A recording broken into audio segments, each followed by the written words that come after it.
Welcome, my dear friends, to our time of devotional reflection for Tuesday, June the 20th, 2023. I'm Brian J. Munro, pastor of Kitimat First Baptist Church in beautiful Kitimat, British Columbia. We are following John MacArthur's devotional book entitled Drawing Near, Daily Readings for a Deeper Faith. And today's entry is entitled Guarding Your Motives. From Scripture we read, "Suppose a man comes into your meeting wearing a gold ring and fine clothes, and a poor man in filthy old clothes also comes in.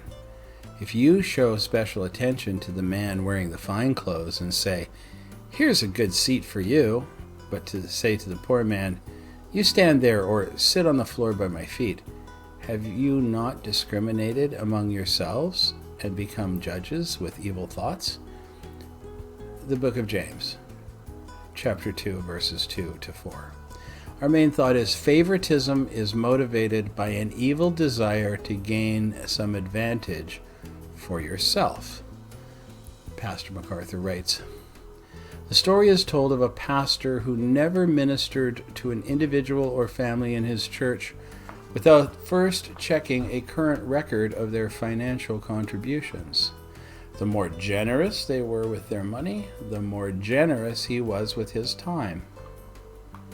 That's an appalling and flagrant display of favoritism. But in effect, it's the same kind of situation James dealt with in our text for today. Picture yourself in a worship service or Bible study when suddenly two visitors enter the room. The first visitor is an obviously wealthy man, as evidenced by his expensive jewelry and designer clothes. And the second visitor lives in abject poverty. The street is his home, as evidenced by his filthy, smelly, shabby clothing. How would you respond to each visitor? Would you give the rich man the best seat in the house and see that he is comfortable as possible? That's a gracious thing to do if your motives are pure, but if you're trying to win his favor or profit from his wealth, a vicious sin has taken hold of you. Your true motives will be revealed in the way you treat the poor man.